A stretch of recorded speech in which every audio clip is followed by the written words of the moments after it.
This weekend marks 5 years since the police killing of George Floyd in Minnesota. On May 25, 2020, Officer Derek Chauvin knelt on Floyd's neck for nearly 9 minutes after arresting him for allegedly using a counterfeit bill at a nearby store. The incident was captured on video. Chauvin was convicted of second and third degree murder and second degree manslaughter in 2021. He is serving a 22.5-year prison sentence. Floyd's killing triggered a massive wave of protests throughout the world calling for police reform and racial justice. However, much of the reform and diversity initiatives that were implemented then have since been rolled back or eliminated altogether. The National Urban League put this all into perspective in a new report. It says, quote, "At this critical moment, the nation must ask itself the essential question. Did we seize the moment to build a lasting movement, or did we squander the chance for transformative change?" Marc Morial joins us now. He's the president and CEO of the National Urban League. He's also the husband of CBS Saturday Morning's host, Michelle Miller. Marc, thanks for being here. Hey, thank you for having me. So I want to put that question to you. What's your take? 5 steps forward and 3 steps back. And it was a powerful moment for the nation. Commitments for police reform, commitments to address systemic racial justice, commitments by corporations to invest money. 5 years later, we made some progress on police reform.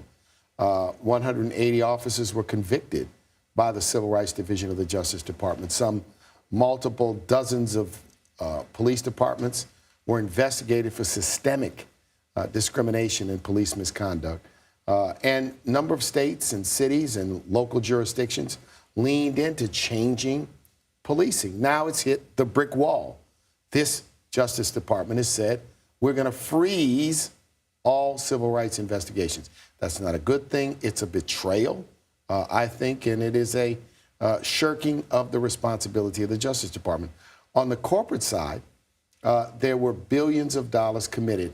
I think on this, the jury is still out. If one company retrenched, that's one too many. Some have retrenched. Some have remained committed. Others have engaged in cosmetic changes to their commitment. Here's the most important point. The American people, in poll after poll, support equal opportunity.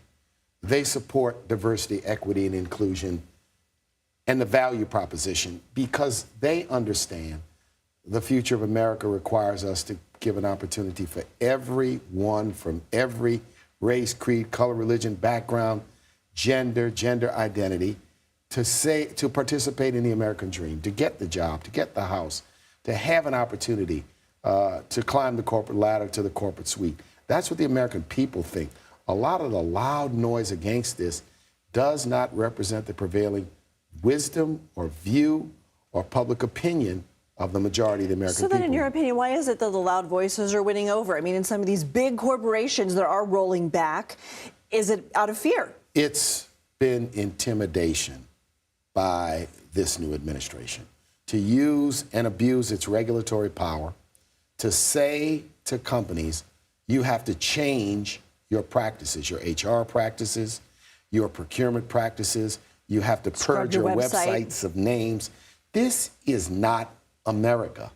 This is not American, I should say, in terms of this. So for those corporate leaders who have stood up, I applaud them because I think it's a moment for courage to say to public and elected officials, look, I'm not going to let you tell me how to run my company.